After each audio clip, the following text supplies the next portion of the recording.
I don't know how to describe it other than like a demon type of sound. But it's silhouetted, hulking, every bit of 5.5 feet wide, 13 to 14 foot tall, pitch black. The one thing that ran through my mind when I had this encounter was I don't have a big enough gun. Your host, two-time witness and field researcher for more than 40 years, William Jevning. Welcome to Creek Devil. Welcome. This reading is being brought to you by William Jevning and is being narrated by me, Jim Sower. Last week, we brought you Chapter 1 of Ivan T. Sanderson's book, The Abominable Snowmen, the story of subhumans on 5 continents, from the early Ice Age until today. This week, we're going to start with Chapter 2, Ubiquitous Woodsman. May we suggest that laughing at Indians is rather old-fashioned, while calling a paleface a liar can be a very dangerous procedure. In my opening remarks in the previous chapter, I said that I was going to tell the story according to the chronology of discoveries made by the Western world, starting about the year 1860, rather than according to straight historical chronology. Having briefly outlined these discoveries from that date up to this year, I landed up in the northwestern corner of North America. I now find that this is just the place where I have to commence my detailed reporting, and for several reasons. By way of explanation, I resort to a map, Map 1, a procedure that I'm afraid you will discover I nearly always do. ABSMs have now been reported from several dozen areas scattered all over 5 of the continents. At first sight, this distribution does not appear to make any sense at all. This is a misconception, but to go into the whys and wherefore thereof at this juncture would not only be exhausting, but more or less incomprehensible. Nonetheless, one cannot just go barging off all over the world reporting on this and that, both in time and space, without some ordered plan. Skipping around and back and forth over oceans just to point out similarities would be altogether aggravating. Some orderly procedure is therefore called for, and very fortunately, there is a ready-made one that will serve many purposes. This is to adopt the travelogue approach, starting out from some specific point, visiting all the other necessary points, and ending up where we began. Doing this in the pursuit of ABSMs just happens to be the most convenient, and for a number of reasons. If we take northwestern North America as our starting point, we will be able to dispense with a great deal of verbal garbage and duplication. I therefore propose to take you on a journey starting from western Canada, south through the Americas to Patagonia, then back up to the southern edge of the Amazon basin, then hop over the Atlantic to West Africa, proceed through or rather around the Congo basin and over the eastern uplands to the forested coastal land of East Africa. From there, we will jump over the Indian Ocean to the island of Sumatra, proceed from there up the Malay Peninsula to the main body of the Great Indo-Chinese Peninsula, then turn sharp left in Assam and travel along the Himalayas to the vast Pamirs, and on southwest through Persia to the Caucasus. This will be a turnabout point from which we will return east to the Pamirs, on to the Kunluns, then to the Tian Shans, Alatau, Altaeus, and Sayans. From there we will go south through the Kangeas, over the Alashan Desert, to the Nanshans, and on to the mountains of Sichuan. Here will be another turnabout point from where we will go north again through the Xinlings and the Ordos and the Kingans. In this last lap, on our way home, we will be following a lot more than ABSMs, and in following these, we will cross over the Bering Straits to and through Alaska and the Yukon, back to our starting point in British Columbia, and specifically to a small place named Yale, on the Middle Fraser River. It was near this place that something frightfully important happened in the year 1884. On the morning of July 3rd, as a matter of fact. The gorge of the Fraser narrows along this stretch so that rock walls tower on either side. Today, 2 railroads and the main west to east Canadian highway squeeze through this point, and the little township of Yale clings to the bank of the river on one side and is dotted about a narrow meadow on the other. Since I beg to be regarded exclusively as a reporter for the duration of the forthcoming journey, the best thing for me to do is to quote the original report on what happened there on that day. This goes as follows, as taken from the Victoria newspaper, the Daily British Colonist. Yale, BC, July 3rd, 1884. In the immediate vicinity of No. 4 Tunnel, situated some 20 miles above this village, are bluffs of rock which have hitherto been unsurmountable, but on Monday morning last were successfully scaled by Mr. Onderdonck's employees on the regular train from Lytton, assisted by Mr. Costerton, the British Columbia Express Company's messenger, and a number of gentlemen from Lytton and points east of that place, after considerable trouble and perilous climbing, captured a creature who may truly be called half man and half beast. Jacko, as the creature has been called by his capturers, is something of the gorilla type, standing about 4 feet and 7 inches in height and weighing 127 pounds. He has long, black, strong hair and resembles a human being with one exception. His entire body, excepting his hands or paws and feet, are covered with glossy hair about 1 inch long. His forearm is much longer than a man's forearm, and he possesses extraordinary strength, as he will take hold of a stick and break it by wrenching it or twisting it, which no man living could break in the same way. Since his capture, he is very reticent, only occasionally uttering a noise which is half bark and half growl. He is, however, becoming daily more attached to his keeper, Mr. George Telbury of this place, who proposes shortly starting for London, England, to exhibit him. His favorite food so far is berries, and he drinks fresh milk with evident relish.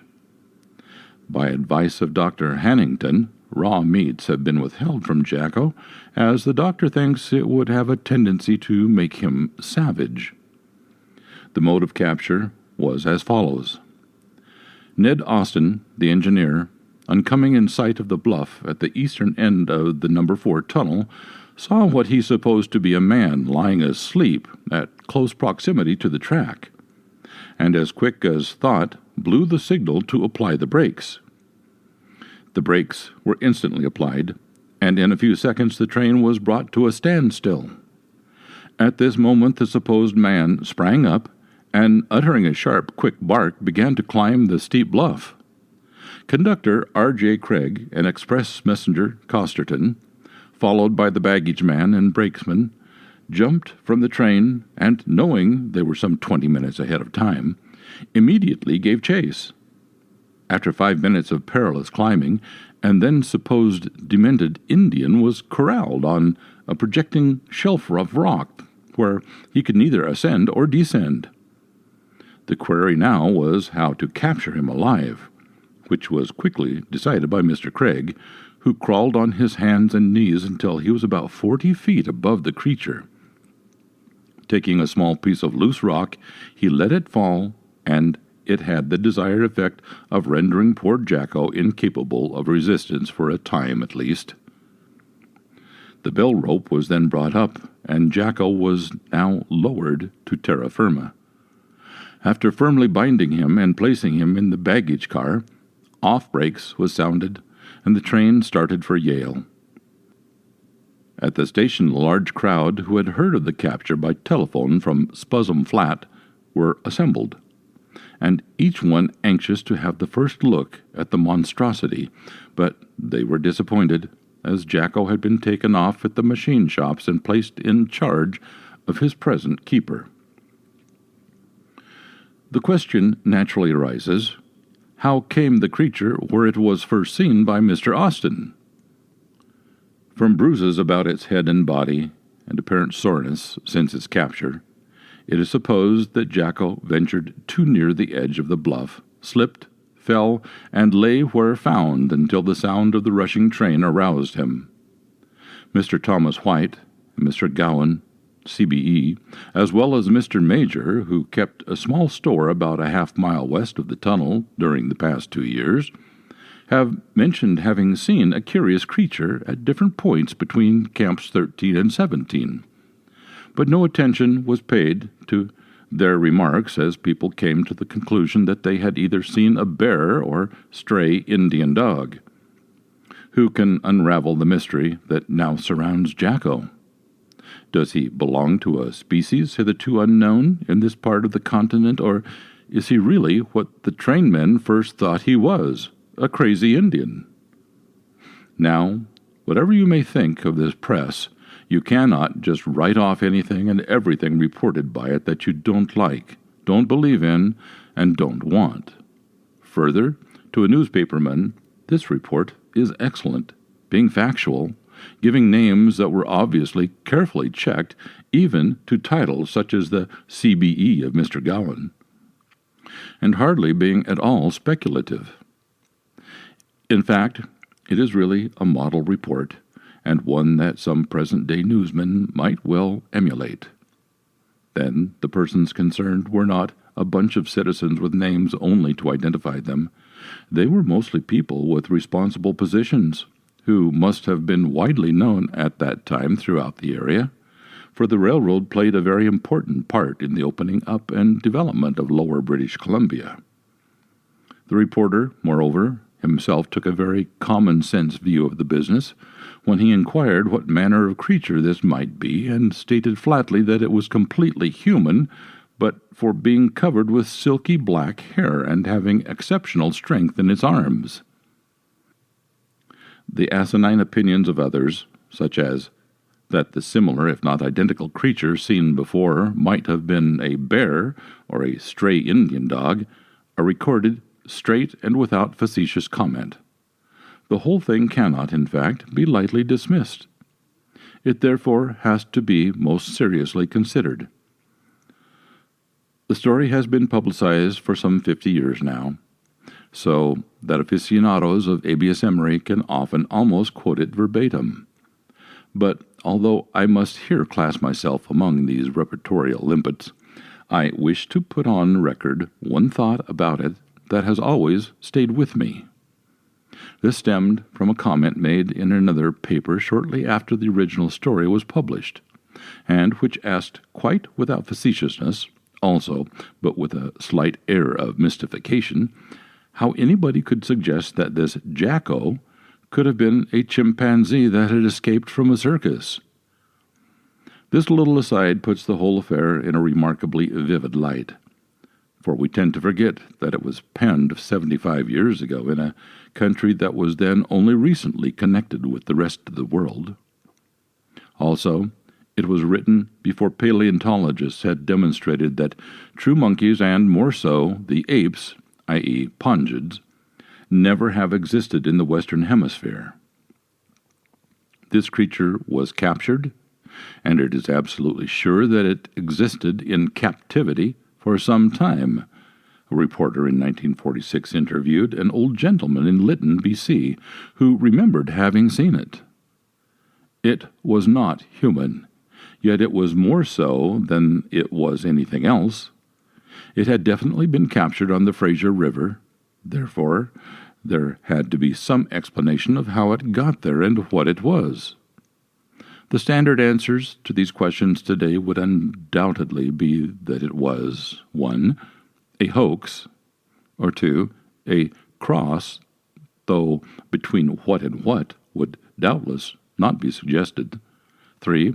A throwback, and probably an Indian one. 4. A little boy who had been lost before on a hunting trip and either managed to survive all on his own or been fed by wolves.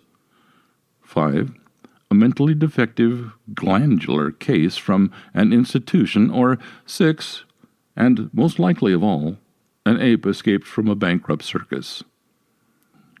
Surprisingly, the locals and even hard-boiled newspapermen of the time did not indulge in any of these latter-day foibles. Rather, they asked a straight question and pooh-poohed any outlander suggestions that it was a chimp escaped from a circus.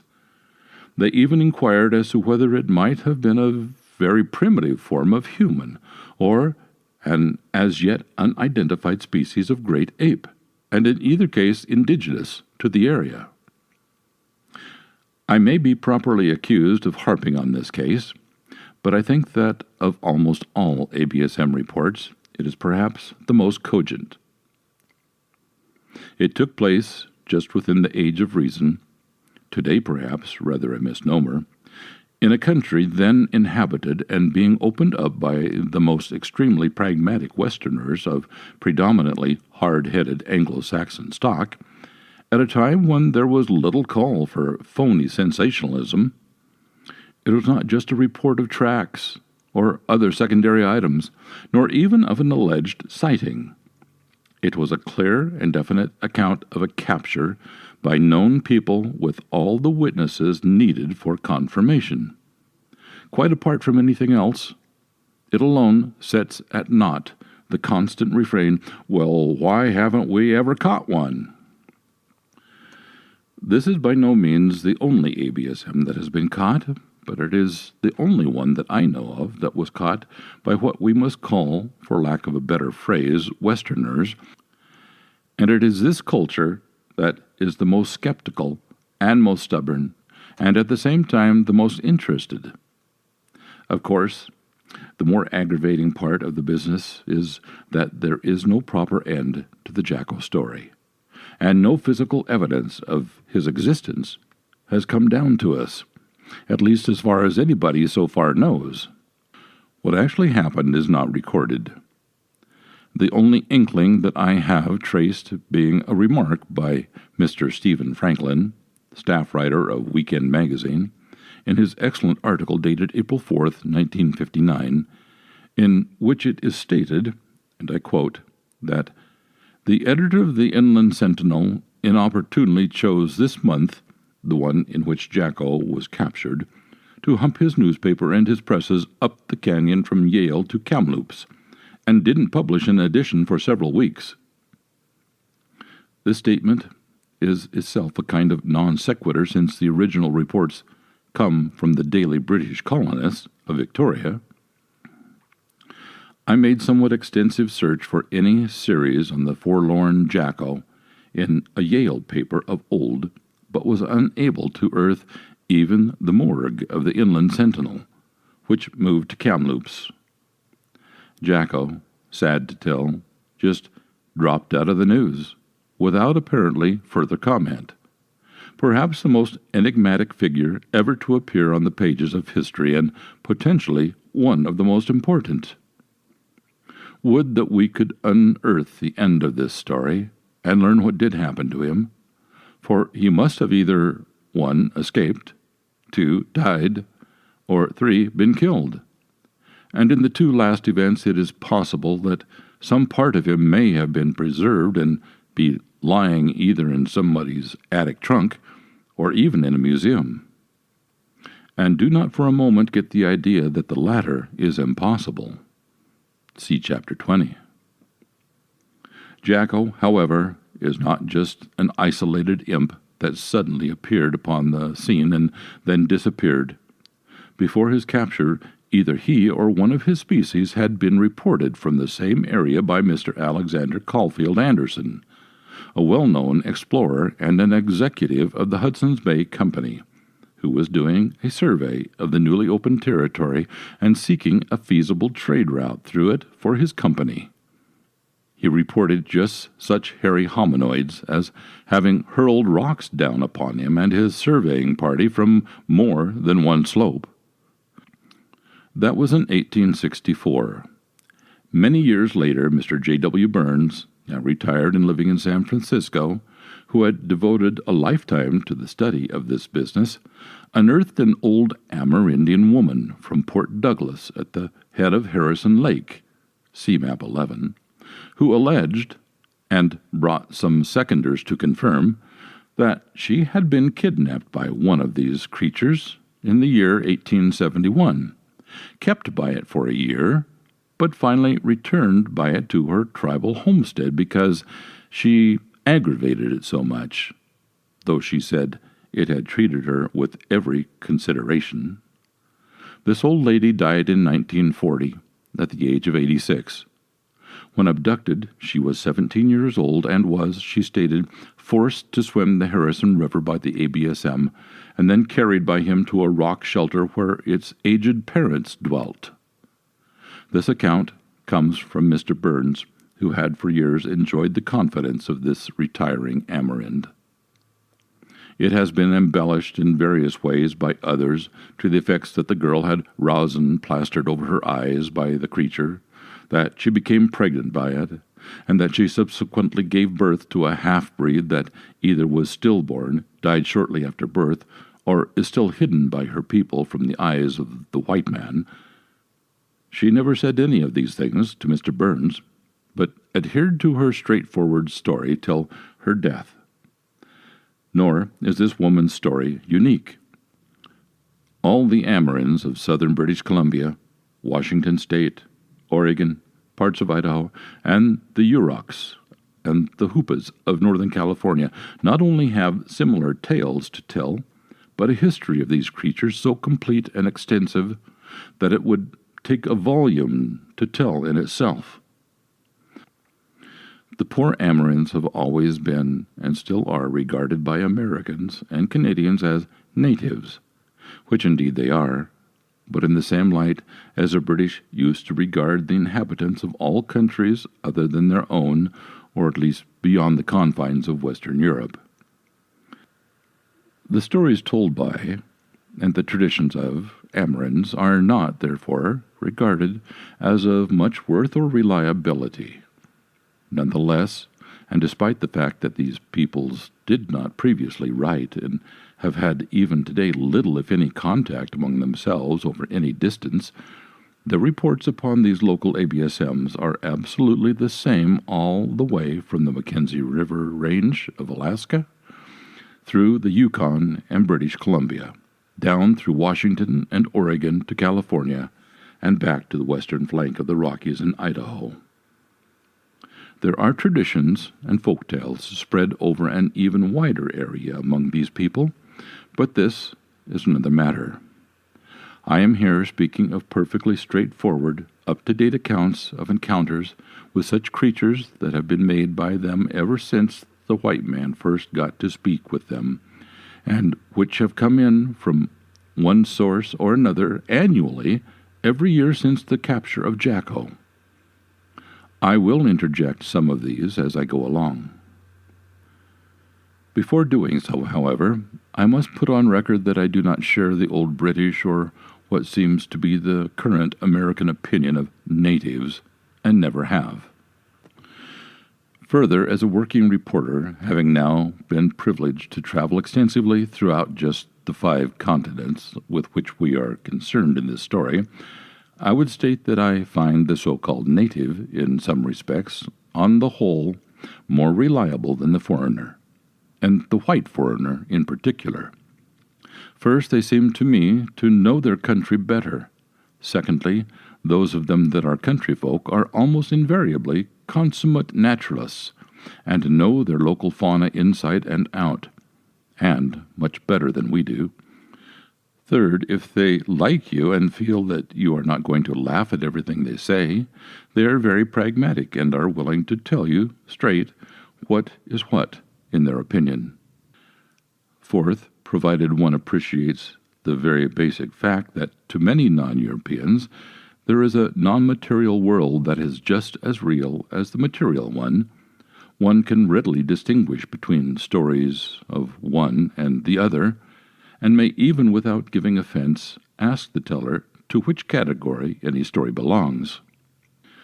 When my job was collecting animals for scientific institutions in out-of-the-way parts of the world, a profession I pursued for 2 decades, I always asked the natives for information on their local fauna. While all people may display, and often do so, lapses or gaps in their knowledge, and so just do not know an animal that has always been right under their noses, what they do tell has, I have found, invariably turned out to be the truth. More than this, some peoples, such as the Mayas of Yucatan, are absolutely incredible taxonomists in that they differentiate and have names for every type of animal, so that in one case I found out after long and patient recording phonetically that they even had the spiders of their country classified, all in just the same way as does our modern zoology. Then, finally, I would also put on record that I have a particular respect for the non-professional American Indian, as he is so incorrectly and lugubriously called. My wife and I lived with various of these peoples, and they are as varied a lot as Europeans, if not more so, off and on for many years. We did so in rather exceptional circumstances in that we were neither their employers nor employees, were not interested specifically in their culture, art, or anything else, but had several mutual interests with them in their crops, stock, local wildlife, and plants. My wife has an exceptional knack of learning languages by ear and under appropriate circumstances, and in local costume she can look like almost any race on earth, while I, as a doctor or medicine person, was on the one hand unobtrusive and inoffensive to them, while, on the other, having my wife with me, I could browse around in the obscurer corners of life without giving concern to the elders or alarm to my male contemporaries. Thus, by simply living alongside these people, and going to their dances only for the fun of it, instead of to study their alleged implications, and so forth, we came to chat around the evening fire of many things. While I have found the African the most enjoyable company at such times of genuine relaxation, and the Malayan people the most informed, sometimes terrifyingly so to a European, it has been the Amerinds that I have found to be the most down-to-earth and pragmatic. Many of these peoples, and they are first to admit it, roar with laughter at the fact, and will not be offended by a sincere friend saying so, love to drink alcohol and sometimes indulge in stimulants that we class as narcotics, and when they do so, they can very readily become uproarious in all manner of ways.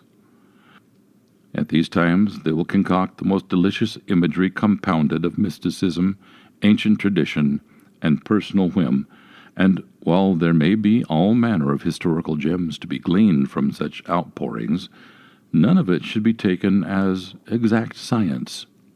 When, however, they are stone-cold sober, in the strictest sense of that loose term, they can give out information of a caliber that would do justice to a Yale professor. Don't ever underestimate the Amerinds, or his knowledge. I shall not forget a remark made to a partner of mine, who has also lived with these people and likes them very much, so that they seem to like him. He was making exhaustive inquiries into this very matter of ABSMs when an old gentleman, a doyen of his tribal unit and a pillar of the local church, suddenly burst out with, "Oh, don't tell me the white men have finally gotten around to that." Let us nonetheless ignore the Amerinds for the moment and concentrate on the unfolding of ABSMery in and about British Columbia, as reported by white men or allegedly witnessed by them. This history is now just about 100 years old, starting with Mr. Anderson of the Hudson Bay Company. During this period, some paleface appears to have reported on ABSM incident almost every year, and they are now doing so in droves, to such an exaggerated extent that even chambers of commerce, via that of Harrison Lake, the leading resort area for the vast vicinity of Vancouver, have gotten into the act, and one sees large cutouts of the creatures along highways, advertising everything from motels and garages to bakeries, cleaning services, and speedboats. Most notably, contributions to the tradition have been made in the years 1901, 1904, 07, 09, 10, 12, 15, 24, 36, 39, 41, 48, 54, 55, 56, and 1959. And all but two of these were sightings, or rather personal encounters, but usually confirmed by more than one witness, not just dreary footprints found in snow or mud, hanks of hair, overturned barrels, or piles of excrement. This is really a pretty astonishing picture, and makes affairs even in Nepal look somewhat picayune. All of this centers around the lower Fraser River, and notably around Lake Harrison. Therefore, I resort, as usual, to a map in order to cut down verbiage. All of these reports have been published before, and often so many times that there are those who feel that the process has been protracted and ad nauseum. Nevertheless, I am, as I have said, myself reporting, and I do not know of any one place where all of them have been brought together in chronological order. That anything like this could have been going on for a century right in our front yard, it being politically in Canada, is amazing enough, but we are to get an even more profound jolt when we come to see that the very same thing has been going on in our own backyard, to wit, in Washington, Oregon, California, and, according to none other than Theodore Roosevelt, at one time at least, in Idaho. This is the end of this reading. I'm going to stop in the middle of Chapter 2. Please stay tuned next time for the conclusion of Chapter 2. Thank you for listening. Thanks for listening to this episode of Creek Devil. If you or anyone you know has had an encounter with these creatures, please contact us at williamjevning@yahoo.com. That's William, Jevning, @yahoo.com. All communication is confidential. Join us for another program next week. And until then, keep your eyes open out